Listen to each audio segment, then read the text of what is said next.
A poor girl accidentally attended a charity event for the homeless, organized by a millionaire. While everyone was excited, the girl suddenly said to the millionaire, "You are going to jail." The scent of rain lingered in the air, dampening the filth that clung to the cracked pavement. Somewhere in the distance, a car horn blared, followed by the familiar wail of sirens. Another night in the city where lives passed like shadows, unseen and unheard. A neon sign from a half-broken diner flickered, casting a sickly glow over the narrow alley where Mia crouched, her small fingers sifting through the trash with practiced ease. She wasn't searching for food, not tonight. Her hands, numb from the autumn chill, moved with purpose. There was something thrilling about finding things people had discarded, things they thought no longer had value. A lost button, a book with its pages water-stained but still readable. Sometimes even a toy, missing just one eye. Mia never questioned why people threw things away so easily. She only knew that sometimes what was worthless to them was everything to her. Tonight, she found him. The newspaper was crumpled, its edges torn, but the image was clear.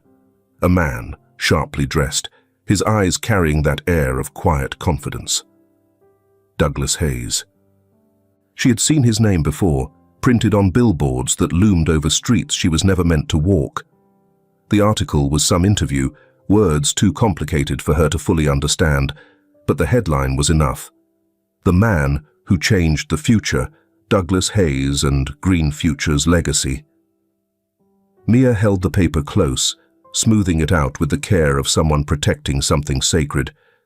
She didn't know much about him, only that he had built things, changed things, that people spoke of him like he was something more than just a man. She liked that, liked imagining that somewhere out there, someone was big enough to matter, big enough to make a difference. The thought warmed her for a moment, but the night was cold, and warmth never lasted long. That was when she heard them. Two men. Voices low, serious. Mia instinctively shrank back into the shadows, pressing herself against the damp brick wall. She had learned early that in places like these, it was best not to be seen, not to be noticed. The men stood near the alley's entrance, just beyond the glow of the streetlight. Their suits were too clean for this part of town, their shoes out of place against the wet concrete. "We have to move quickly," one of them muttered. "I know, but if we get caught, we won't," the other snapped. His voice carried the weight of certainty, of a man used to being obeyed. "If things go south, Douglas Hayes will be the one rotting in prison, not us." Mia stiffened. The words clawed at her, sent something ice-cold slithering down her spine. The men lingered for a moment longer before walking away, their polished shoes tapping against the pavement until they disappeared into the night. Mia didn't move. She barely breathed. The newspaper crinkled in her grip, Douglas Hayes's face staring back at her, and in that moment, she made a decision she didn't fully understand. "I have to warn him." She whispered it into the silence, as if speaking the words made them real, as if saying them out loud made her capable of doing something impossible. The wind howled through the broken window of the tiny room she shared with her father. It was barely a home, just 4 walls and a leaking roof, but it was all they had. The mattress on the floor was thin, but she had long since learned how to curl up small enough that the cold wouldn't reach her bones. Bradley, her father, sat by the table, his shoulders hunched, a cigarette burning between his fingers. He didn't look at her when she walked in. "You're late," he said, exhaling smoke that curled in the dim light. Mia didn't answer. She just clutched the newspaper tighter, tucking it beneath her pillow like it was something precious. Bradley sighed, rubbing his face. "You're not supposed to be out this late, Mia." "I wasn't." He cut her off with a look, one she knew too well, one that meant drop it. She bit her lip, sat down, waited for the quiet to settle. Outside, the city moved without them. People went home to places warm and safe. And somewhere out there, Douglas Hayes was sleeping, unaware that his life was about to change. Mia lay awake long after her father had drifted into exhausted sleep, listening to the wind rattle against the cracked glass. She thought about the men in the alley, their words like a sickness she couldn't shake. She thought about Douglas Hayes, a man she didn't know but somehow believed in. And she thought about herself, small, invisible, a girl who had nothing but the weight of something bigger than herself sitting heavy on her chest. Would he even listen to her? Would a man like him ever believe a girl like her? She didn't know, but she was going to try. The scent of freshly brewed coffee clung to the air, mixing with the rich aroma of roasted meat from a food stall outside. The charity gala was set up in a repurposed warehouse, the kind of place where the paint peeled in quiet defeat and the walls told stories no one wanted to hear. Yet tonight, it was alive with people, community workers, donors, tired mothers in second-hand coats, and men in pressed suits who only ever visited this side of the city when cameras were watching. Douglas Hayes adjusted the cuff of his navy suit, his fingers lingering briefly on the silver watch strapped to his wrist. A gift from his father, back when they still spoke. He didn't wear it often, but tonight it felt appropriate, a reminder of how far he had come. From an orphan in foster homes to the CEO of Green Future, one of the most powerful tech companies in the country. His empire wasn't built overnight. It was built on sacrifice, on long nights in a cramped apartment, coding until his vision blurred, on losing friends along the way, on learning too young that the world didn't hand things to people like him. He had to take them. He scanned the crowd, offering polite nods, his mind already half elsewhere. These events were necessary, but he never lingered. He donated millions every year, but money couldn't fix everything. He knew that better than anyone. "Mr. Hayes," a woman in a modest dress approached, shaking his hand enthusiastically. "We're so grateful for your support. The new tech initiative at the shelter has helped so many." "That's good to hear." He offered a practiced smile, the kind that reassured people without inviting further conversation. Across the room, Mia stood in the shadows, watching. Her stomach twisted with nerves. He looked different in person, taller, sharper, the kind of man who belonged in glass offices, not places like this. Would he even listen? But then she thought of the alley, the voices, the way Vincent's words had settled like something rotten in her chest. If things go south, Douglas Hayes will be the one rotting in prison, not us. Mia couldn't let that happen. She clenched her fists, inhaled sharply, and moved. Dodging between bodies, slipping past conversations, she ran straight toward him. Douglas barely had time to react before a small, grimy hand latched onto his sleeve. His eyes flickered downward, meeting a pair of startlingly sharp brown eyes. Then she said it. "You're going to jail." For a moment, the world stopped. The soft hum of conversation faded. The clinking of glasses dulled. All that remained was the weight of those 4 words, spoken with a certainty that sent something cold crawling down his spine. The room exhaled in gasps. Douglas's expression barely shifted. Years in business had trained him well, but his grip on his cuff tightened. He studied the girl, noting the dirt smudged across her cheek, the worn fabric of her oversized sweater. "Excuse me." His voice was measured, controlled. Mia opened her mouth to explain, but before she could, a strong hand yanked her back. Bradley, his face, already lined with worry, darkened in fear. His grip on her arm was firm, not cruel, but enough to send a silent warning. "Don't make trouble, Mia." The words were low, pleading. Mia twisted in his grasp. "But Papa, Enough."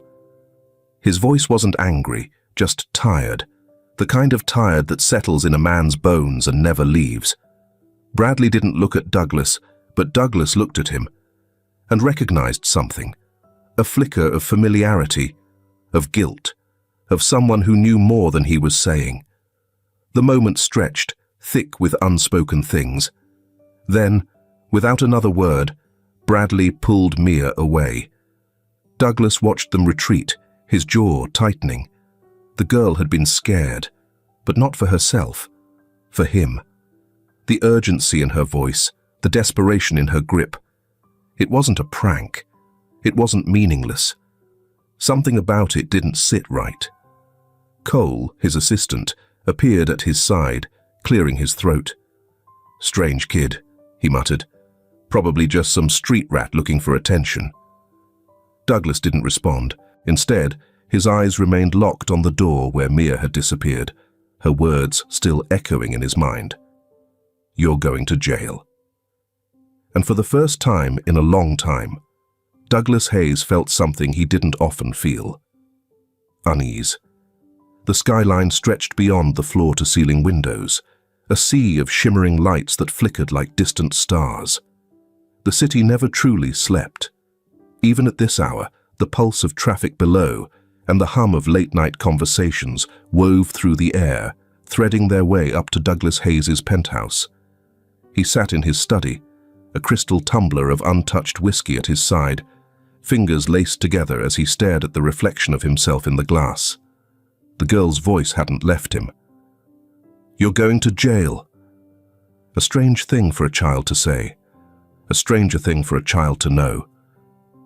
He exhaled slowly, pressing his thumb against his temple. It should have been easy to brush off, to let it dissolve into the sea of noise that made up his life. But something in the way she had looked at him, her grip tight, her gaze unflinching, unsettled him. Across the room, Cole leaned against the doorframe, arms crossed.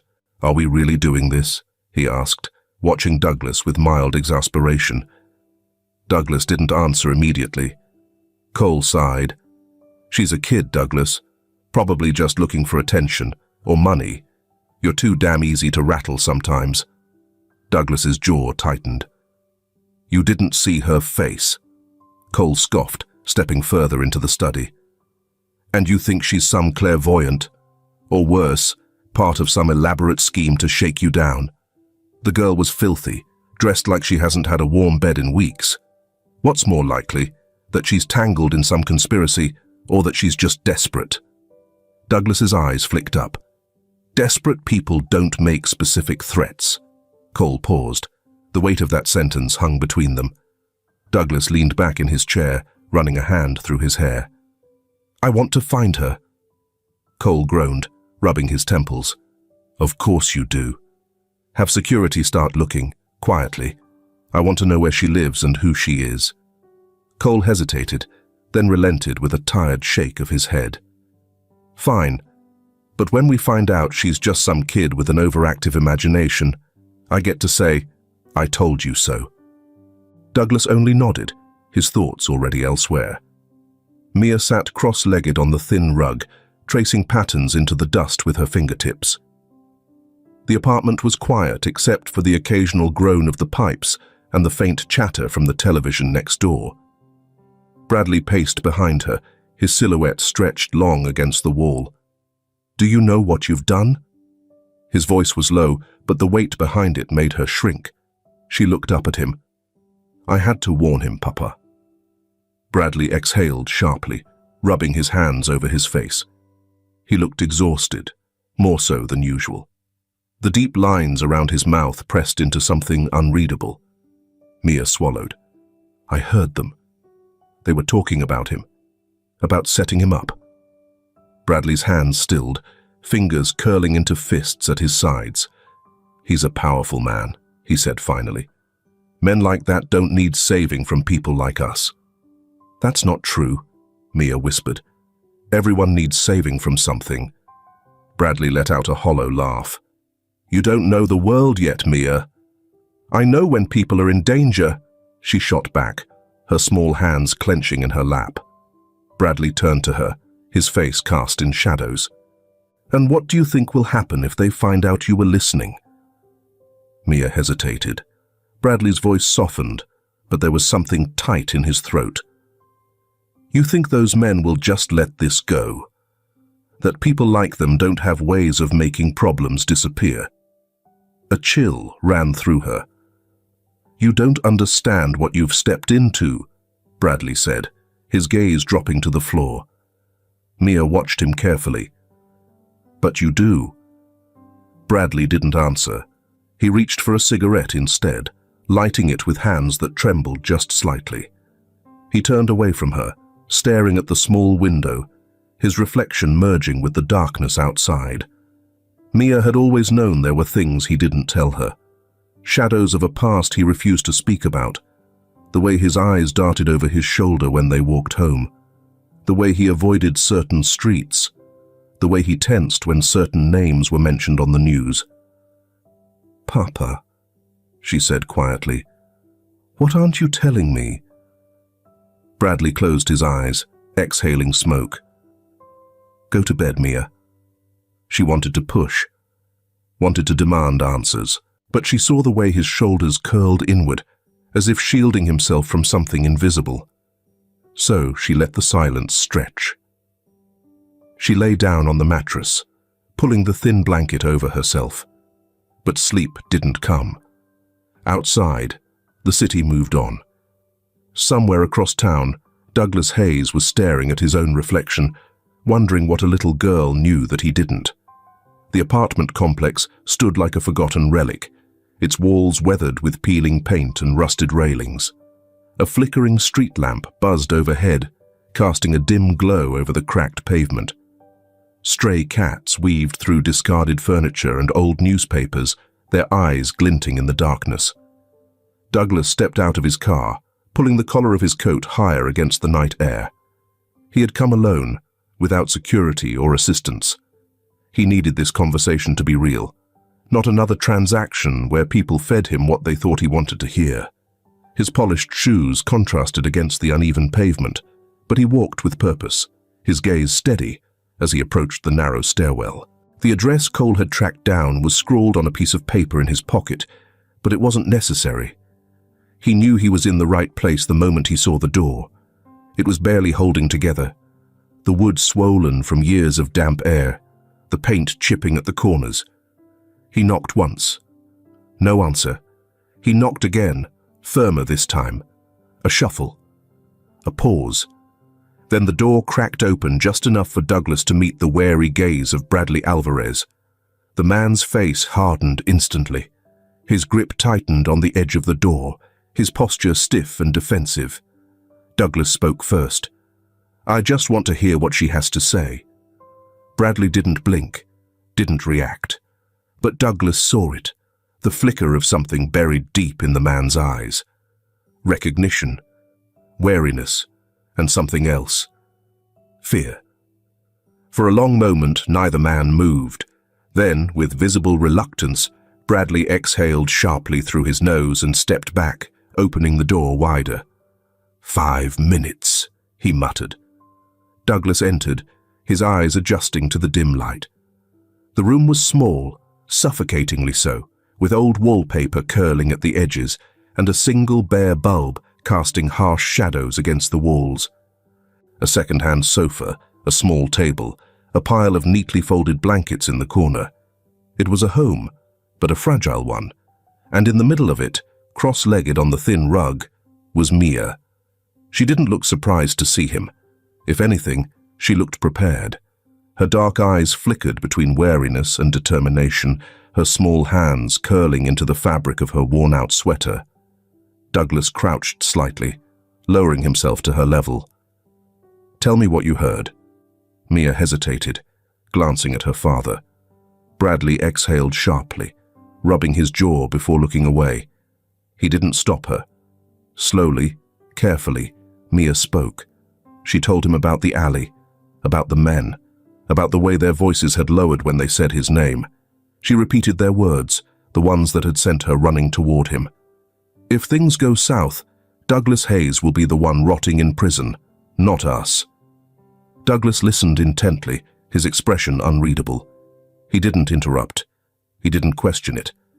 Because he knew. He had suspected for weeks now that something within Green Future wasn't right. Unusual transactions, discrepancies in reports. Nothing blatant enough to raise alarms, but enough to make him feel like someone was pulling strings behind his back. But now, hearing it from a child who had no reason to lie to him, everything sharpened. His mind worked through the implications. If this was true, then he wasn't just dealing with corporate betrayal. He was dealing with a setup, a deliberate move to destroy him. He sat back slightly, eyes narrowing. "Did they say any names?" Mia shook her head. "Number just yours." His jaw tightened. Bradley, who had been silent until now, finally spoke. His voice was sharp, edged with something Douglas couldn't quite name. "Enough!" Bradley snapped. "We're done here." Mia looked up, startled. "But Papa..." "No!" His voice was firm, final. He turned to Douglas, his expression unreadable. "You heard her. That's all there is." Douglas didn't move. He studied Bradley carefully.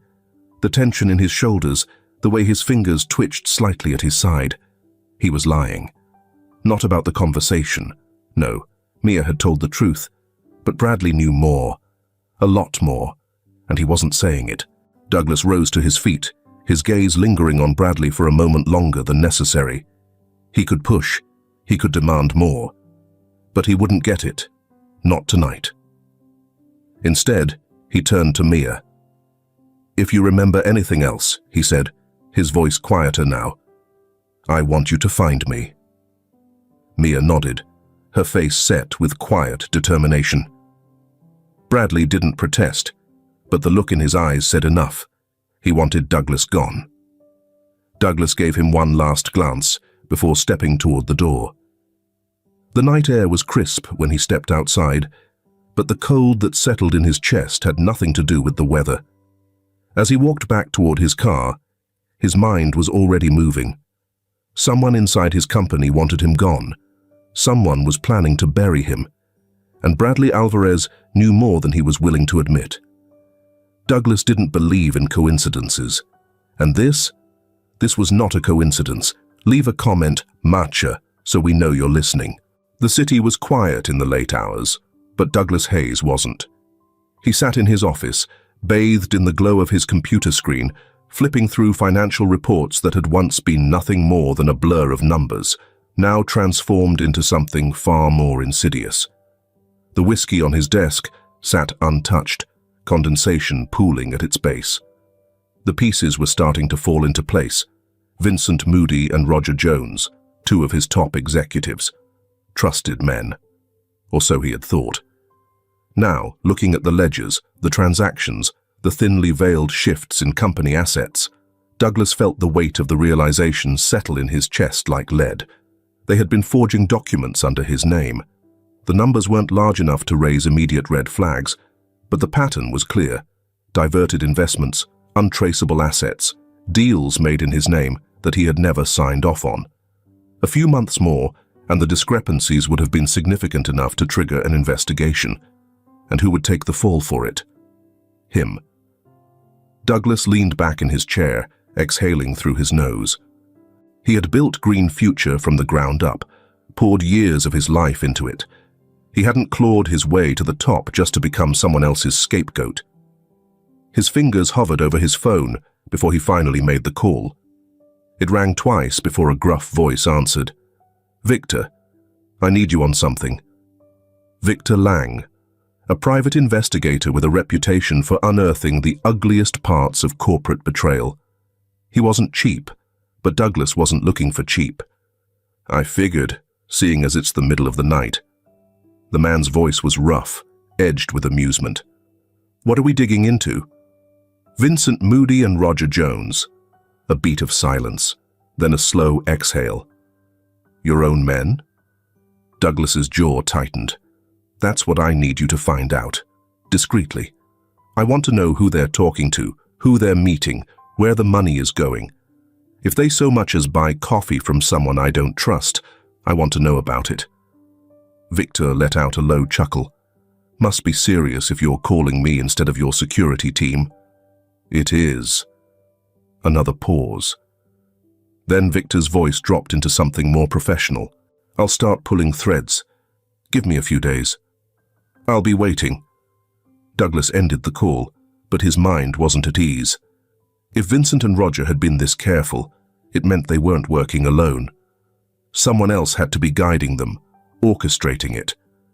And that meant he wasn't just dealing with corporate fraud, he was dealing with something bigger. Across the city, Mia was awake. The apartment was dark, save for the faint glow of streetlights filtering through the thin curtains. She lay still, listening to the rhythm of her father's breathing from across the room. Steady, heavy, the kind of sleep that didn't come easy, but once it did, it refused to let go. She, on the other hand, couldn't sleep. Her mind wouldn't let her. Did I say enough? She had told Douglas what she had overheard, told him the most important part. But the look on his face, the weight in his voice, it had stuck with her. She wasn't sure if she had helped him, or only made things worse. The old ceiling fan hummed above her. In the quiet, she whispered to herself, "He believed me." Because he had. She had seen it in his eyes. But believing and acting were two different things. By morning, the tension in the apartment had only thickened. Bradley sat at the table, fingers drumming absently against the wooden surface. His coffee sat untouched. Mia watched him carefully as she rubbed the sleep from her eyes. "You should stay away from him, Mia." His voice was calm, but the weight behind it was unmistakable. Mia stilled. "Why?" Bradley sighed, rubbing his forehead. "Because men like him aren't part of our world, and people like us, when we get involved with people like that, it doesn't end well." Mia frowned. "He's not like them." "Maybe not." Bradley's fingers curled into a loose fist. "But he's powerful, and when powerful men go to war, the ones at the bottom always get crushed." Mia crossed her arms, stubborn. "He's in danger. And now you are too." She faltered. Bradley softened, looking at her fully for the first time that morning. "I know you wanted to do the right thing, Mia, but sometimes doing the right thing means knowing when to walk away." Mia didn't respond, because she knew she wasn't going to walk away. At the Green Future headquarters, Douglas received his first real lead. Victor's message was brief but damning. "Vincent and Roger have been holding secret meetings with competitors, not just any competitors, the ones who had the most to gain if Green Future collapsed." Douglas's eyes darkened as he scrolled through the photos. Vincent shaking hands with a rival CEO, Roger seated at an upscale restaurant with men whose interests directly opposed his. They weren't just stealing from him, they were setting the stage for his destruction. His phone vibrated again. Another message. "And someone inside your company is forging documents under your name." Douglas's stomach turned. The trap was beginning to reveal itself. Douglas's eyes burned from staring at the screen for too long, but he couldn't tear them away. The financial reports, the transaction records, and the coded messages embedded in company emails, it was all there, hidden beneath layers of corporate jargon and perfectly manufactured paper trails. But there was one thing Vincent and Roger hadn't counted on. Douglas knew his company better than anyone, and now, amid the tangled mess of numbers and legal clauses, a name surfaced that shouldn't have been there. A name that hit him like a gut punch. Bradley Alvarez, Mia's father. His breath stilled.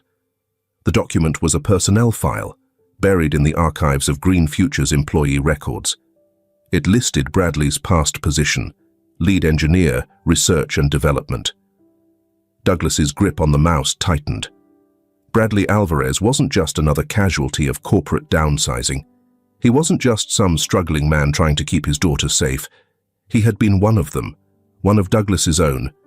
It had been years since Douglas last saw that name. He scrolled further, scanning old performance reviews and projects Bradley had once spearheaded. The man had been brilliant, one of Green Future's brightest minds, responsible for early breakthroughs in sustainable energy design. But then, suddenly, his record stopped. The file simply ended, marked with vague HR jargon. No longer employed due to internal restructuring. But Douglas had been CEO at the time, and he would have remembered letting go of someone like Bradley Alvarez. So why didn't he? His mind raced as he dug deeper. If Bradley had been blacklisted, it hadn't been by him. Someone else had pulled the strings. Someone had erased him from the company's future. Vincent. Roger. The realization settled like a stone in his chest. The betrayal ran deeper than he thought. Elsewhere in the city, Bradley was preparing for another kind of battle. A sharp knock rattled the door of his apartment, not frantic, but deliberate. Bradley already knew who it was.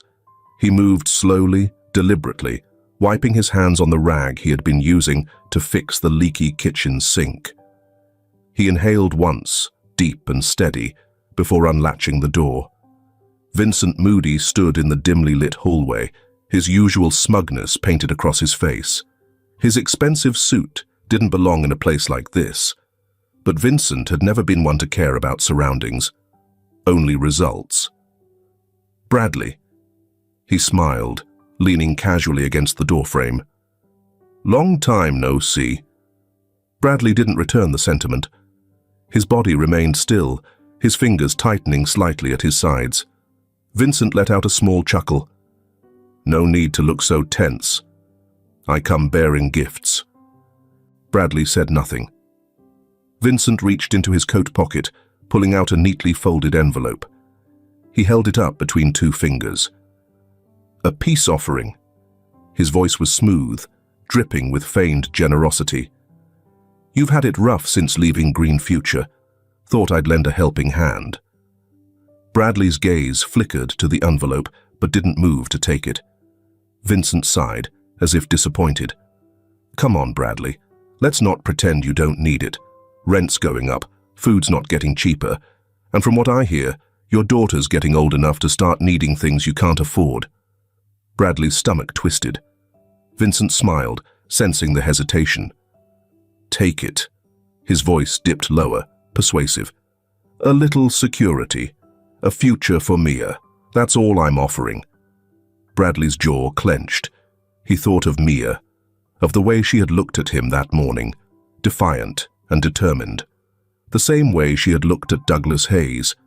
She wasn't afraid to do the right thing. Neither was he.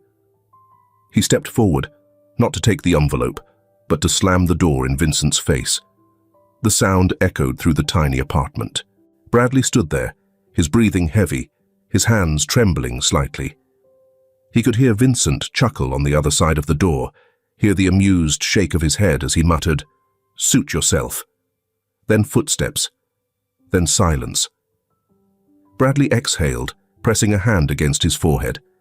His pulse pounded in his ears, but he felt something else too. Relief. Vincent had underestimated him, but Bradley knew that wouldn't last, because men like Vincent Moody didn't take no lightly. The knock at the door wasn't loud, but it carried weight, a deliberate force behind it, neither urgent nor hesitant. Bradley knew who it was before he even reached for the knob. The night had stretched long since Vincent's unwelcome visit, but Bradley had expected this next one. He had seen the storm brewing ever since Mia ran into that gala and threw their fragile world into chaos. Taking a steady breath, he unlocked the door. Douglas Hayes stood on the other side. No entourage, no security detail, just a man in a dark coat, his posture straight, his expression unreadable. Bradley had known this moment would come. He just hadn't expected it to feel so much like facing a past he had tried to bury. Douglas's eyes flickered over him, scanning, not just his face, but the cramped space behind him, the apartment too small for a man who had once commanded a laboratory at Green Future. His gaze settled, sharp as ever, before he spoke. "We need to talk." Bradley exhaled through his nose. "There's nothing left to say." Douglas didn't move. "That's not true. And you know it." A beat of silence. Then, begrudgingly, Bradley stepped aside. The door clicked shut behind them. The room felt even smaller with Douglas inside. He didn't sit, didn't make himself comfortable. He just stood there, hands in his coat pockets, like a man waiting for the truth to step forward on its own. But Bradley knew better. "You found it, didn't you?" Bradley muttered, rubbing his temples as he leaned against the counter. Douglas's jaw tightened. "Your file, buried in the archives. You were one of my best engineers." Bradley let out a short, humorless laugh. "That was a long time ago." "Not long enough for me to forget," Douglas shot back, "and I never would have let you go. Not like that." Bradley turned away, running a hand over the back of his head. "Doesn't matter. It happened. I moved on." "No, you didn't." Bradley stilled. Douglas took a step forward. His voice was quieter now, but sharper. "Vincent and Roger did this to you, didn't they?" Bradley inhaled sharply through his nose, but he didn't deny it. Douglas pressed on. "They blacklisted you, cut you out of the company, destroyed your career, and I had no idea." His voice darkened. "I should have known." Bradley let out another bitter chuckle. "What would you have done, Douglas? You were too busy keeping Green Future from falling apart to notice a man like me being shoved out the back door." Douglas clenched his jaw. "You refused them, didn't you?" he said finally. Bradley turned, arms crossed, shoulders tense. "You wouldn't cooperate with their schemes, so they ruined you." For a long moment, Bradley said nothing. Then, finally, he spoke. "They came to me with an offer, a deal to sign off on fabricated reports, skew test results, make Green Future's research more profitable in the short term." His voice was low, weighted. "I told them to go to hell." Douglas exhaled slowly. "I didn't think they'd take it personally," Bradley continued, shaking his head. "I thought I'd just get fired. I was ready for that." His hand curled into a fist. "But they didn't just fire me, Douglas. They made sure no one would hire me again. They told every firm I was a liability, a fraud. Suddenly, I was untouchable. I lost everything overnight." Douglas's fingers twitched at his sides. His breath was steady, but Bradley saw the storm building in his eyes. "You've been hiding ever since," Douglas murmured. Bradley exhaled, glancing toward the tiny bedroom where Mia was asleep. His voice softened. "I wasn't hiding for me." Douglas followed his gaze, his expression shifting. "You were protecting her." Bradley nodded, the truth settling between them like an unspoken truce. "They wanted me desperate, dependent. They thought I'd come crawling back eventually." His jaw tightened. "But I didn't. And now they're making sure I regret it." Douglas let the silence stretch before speaking again. His voice was calm, but there was steel underneath. "They won't stop, Bradley." Bradley knew that. He had known it since the moment he slammed the door in Vincent's face. "But we can stop them first," Douglas said. Bradley turned to him, studying him carefully. "You mean, fight back?" Douglas's mouth pressed into a firm line. "I mean, end this." Bradley exhaled, rubbing a hand down his face. "You don't know what they're capable of." "No," Douglas admitted, "but I'm about to find out." A slow, knowing look passed between them, and for the first time in years, Bradley felt something other than fear. He felt like maybe, just maybe, they had a chance. The city stretched beneath the night sky, a canvas of flickering streetlights and moving shadows. From the top floor of Green Future's headquarters, Douglas Hayes stood in his dimly lit office, staring out at the skyline. His mind was no longer clouded by doubt. Now it was war. The plan. It had to be flawless. Vincent and Roger had built their betrayal carefully, covering their tracks, ensuring the blame would fall solely on him when the time came. They had gotten away with it for years, quietly bleeding the company for their own gain. That ended now. Douglas sat at his desk, documents spread before him, transactions, emails, contracts with forged signatures. All damning, but not enough to make the walls come crashing down. Not yet. They needed to confess. And that's what Douglas was going to make them do. He picked up his phone, pressing a number he rarely used. The line clicked. "Victor," he said, his voice sharp and steady.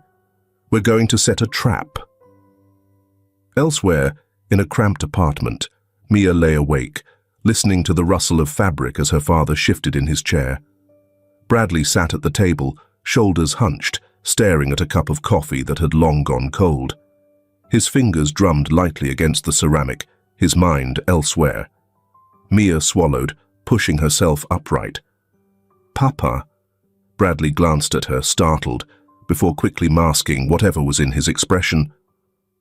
"What are you doing awake?" Mia hesitated. "I couldn't sleep." Silence.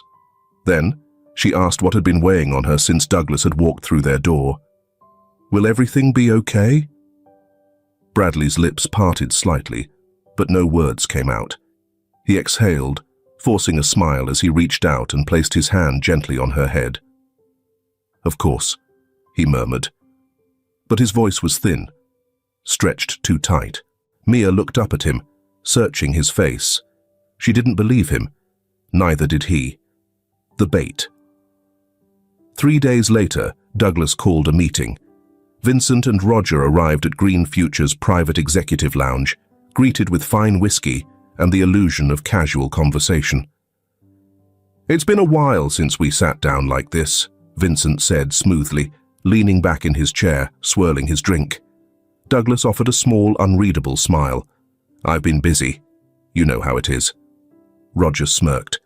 "Running a billion-dollar empire must be exhausting." Douglas exhaled. "Which is why I've been thinking, maybe it's time to offload some responsibility."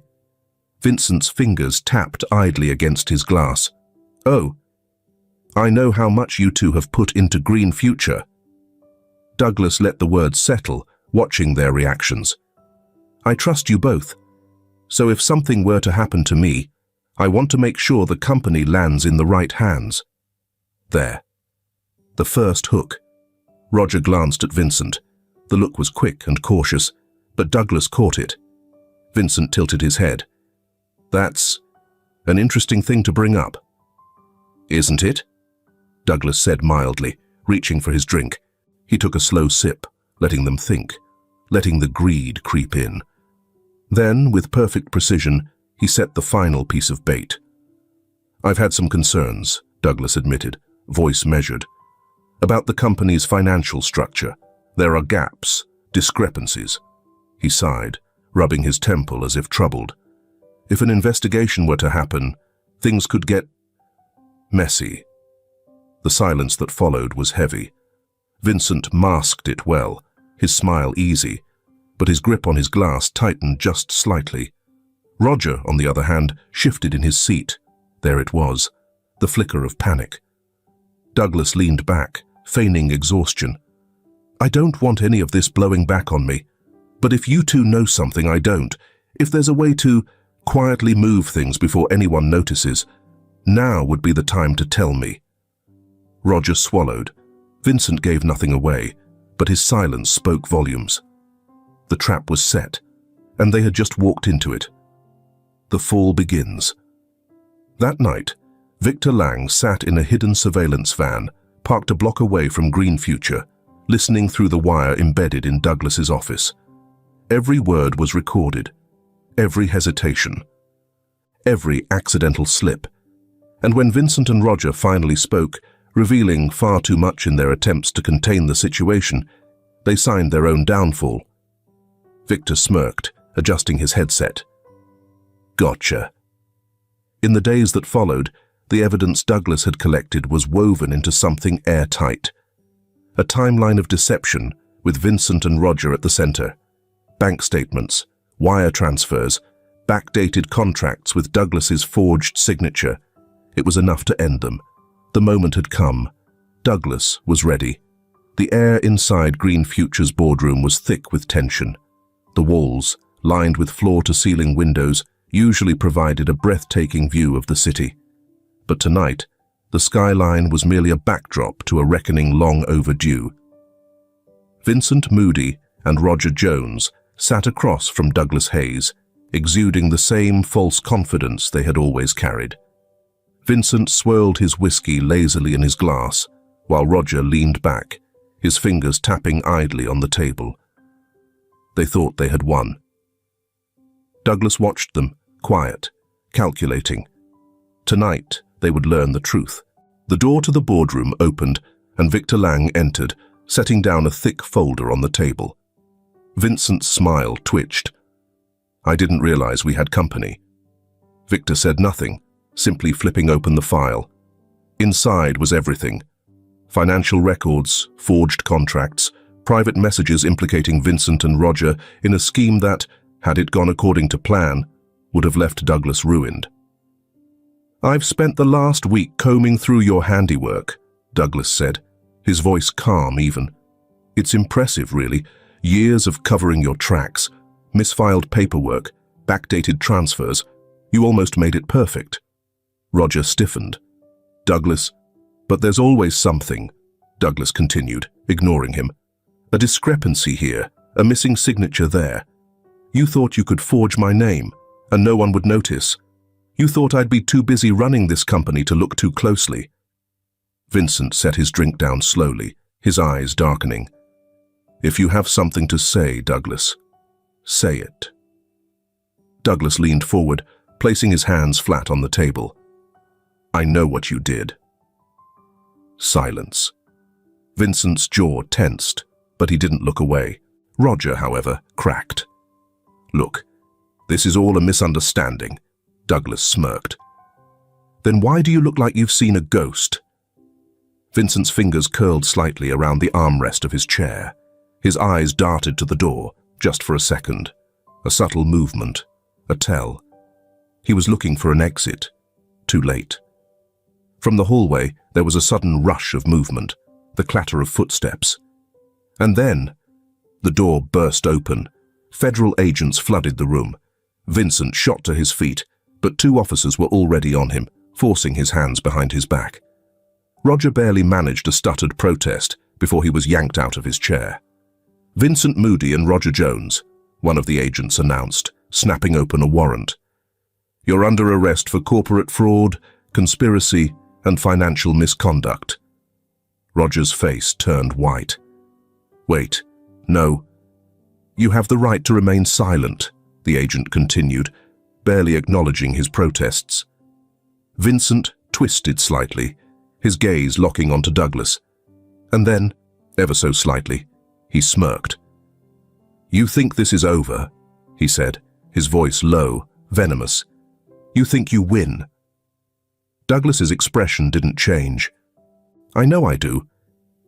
As Vincent was led out of the room, his gaze swept past Douglas, past the board members who had now gathered in shock, until it landed on the doorway. And there, standing just outside, was Bradley. For a second, Vincent's smirk returned. "You should have taken my offer," he sneered. Bradley didn't move, didn't blink. He simply stood tall, his face unreadable, and then, with the same quiet strength he had carried for years, he turned his back on Vincent Moody. Douglas saw it, and so did Vincent. An hour later, the dust had settled. The agents were gone. Vincent and Roger were being processed. The boardroom was empty, except for Douglas and Bradley, who stood near the windows, watching the city below. Bradley exhaled slowly. "It's over, then." Douglas studied him for a moment. "Almost." Bradley turned his head slightly. "They'll fight it in court," Douglas said. "They have lawyers, money stashed away. This won't be clean." Bradley nodded as if he had expected as much. "But they won't come back here." "No," Douglas confirmed. "They won't."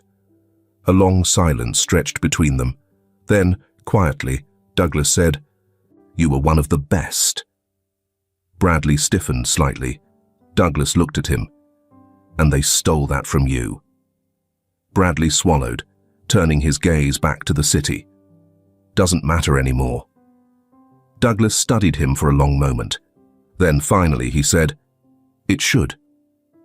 Bradley didn't answer, but this time when Douglas spoke, there was no question in his voice. "I want you back." Bradley let out a soft, breathy chuckle, not mocking, just disbelieving. You're offering me a job?" Douglas crossed his arms. "I'm offering you what was always yours. I should have never let them take it from you."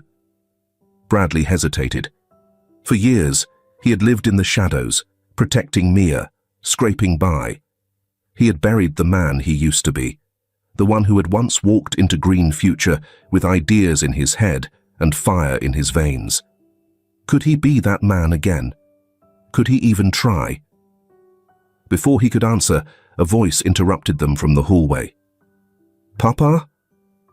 Bradley turned, and there stood Mia, clutching the doorframe, her eyes big, hesitant. Douglas glanced between them, then took a small step back. "I'll give you time to think about it." Bradley nodded, watching as Douglas left. Mia stepped forward, searching his face. "Are we safe now?" Bradley knelt in front of her, brushing a stray curl from her forehead. He forced a smile, but this time it wasn't uncertain. "Yeah, kid," he murmured. "I think we finally are." The city was waking up, bathed in soft golden light as the first streams of morning sun filtered through the glass walls of Green Future's headquarters. The quiet hum of coffee machines, the rhythmic tapping of keyboards, and the occasional murmur of conversation filled the air. It was a normal workday. For Bradley Alvarez, it was anything but. He stood in the middle of the hallway, adjusting the ID badge clipped to his chest. His name was back where it belonged, a place he had once lost, a place he never thought he would return to. But here he was.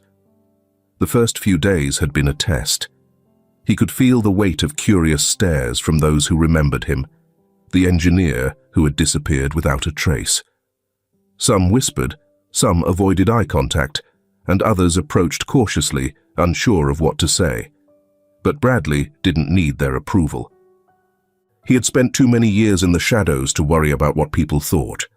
Instead, he did what he had always done best. He worked. By the second week, things shifted. The whispers faded, replaced by respect. People stopped questioning his presence and started seeking his input. Younger engineers, who had only heard his name in passing, quickly realized why he had once been one of Green Future's brightest minds. And amidst it all, Mia watched. She often sat quietly in a corner of his office, her chin resting in her hands, her big eyes following him as he sketched out ideas on a whiteboard, his mind deep in calculations. One afternoon, after a long meeting, she slipped beside him as he packed up his papers. "I like watching you work," she whispered. Bradley paused, his fingers stilling over the pen in his hand. He turned to look at her, and for a moment he saw the little girl who had spent years watching him struggle.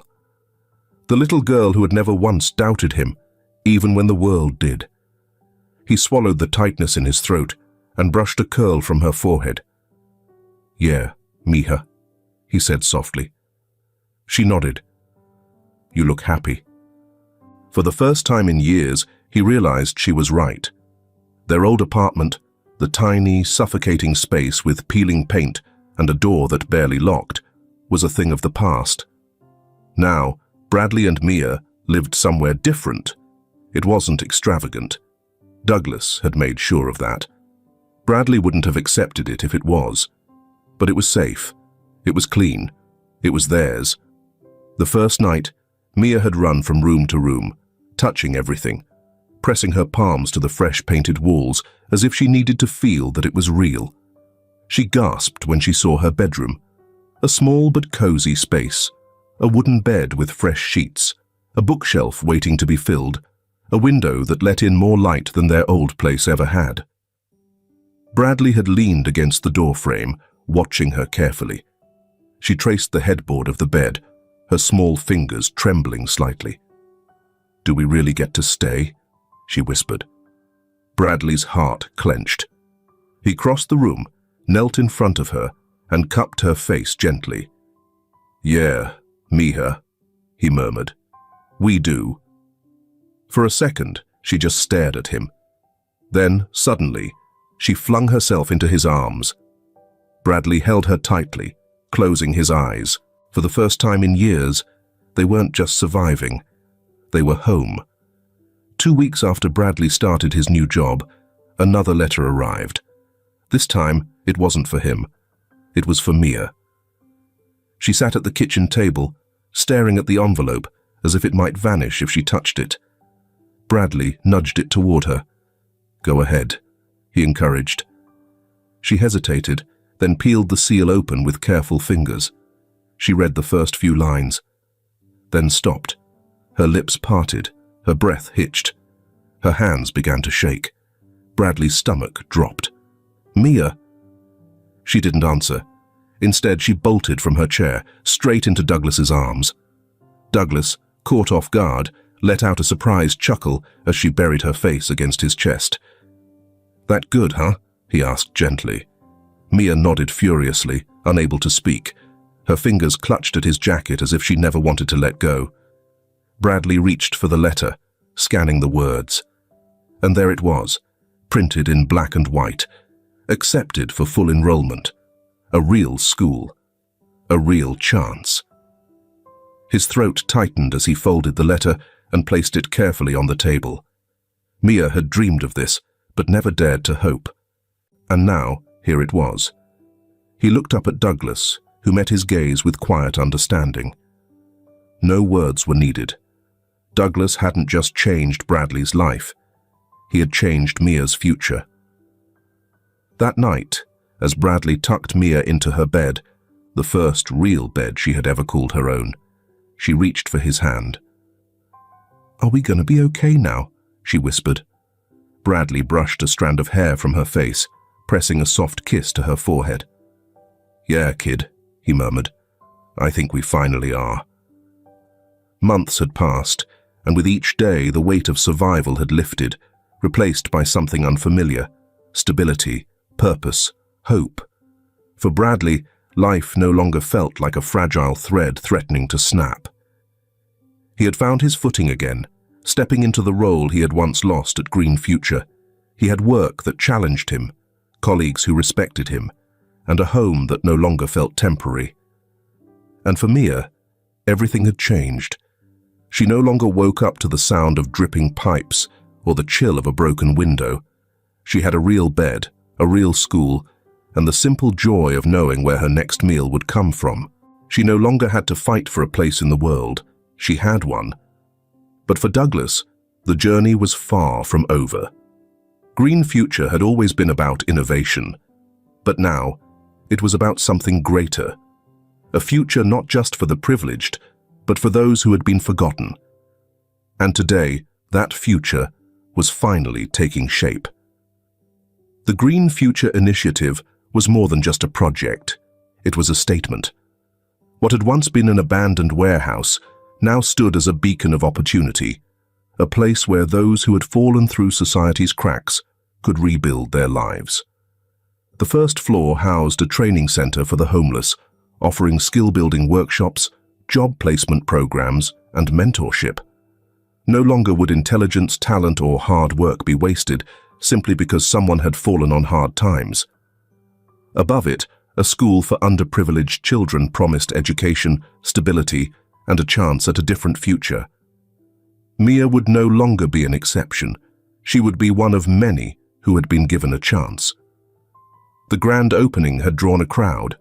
Investors, board members, and city officials had gathered, dressed in polished suits and polite smiles. But the most important guests were not the ones with influence. They were the ones who had once believed the world had given up on them. Among them were men and women who had spent years sleeping on cold sidewalks, now standing in line to register for training programs. Parents clutched their children's hands, hesitant but hopeful as they approached the entrance to the school. And in the middle of it all stood Mia, her small hand gripping Douglas's tightly. Mia's eyes darted across the crowd, landing on a boy about her age standing near the school entrance. His clothes were worn, his sneakers scuffed, and his posture uncertain.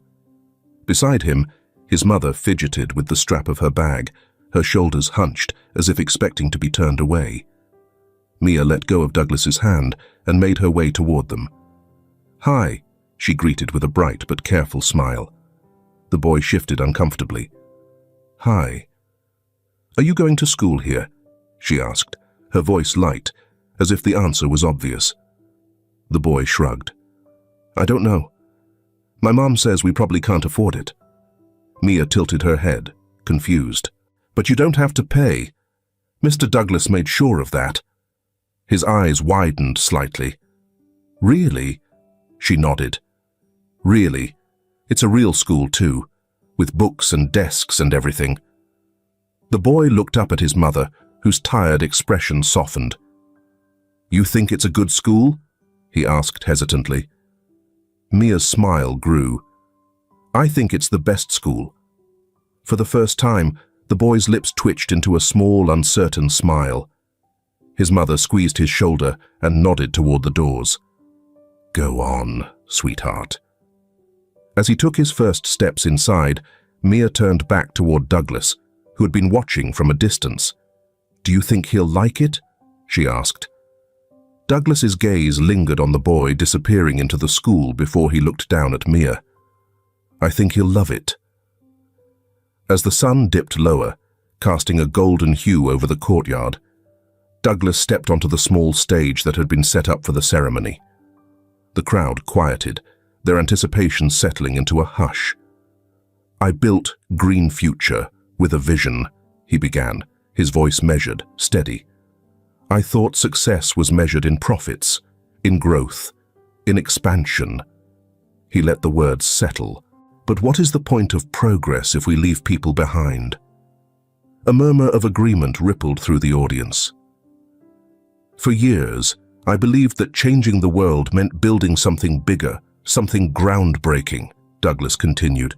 "But the truth is, some of the brightest minds aren't sitting in boardrooms or laboratories.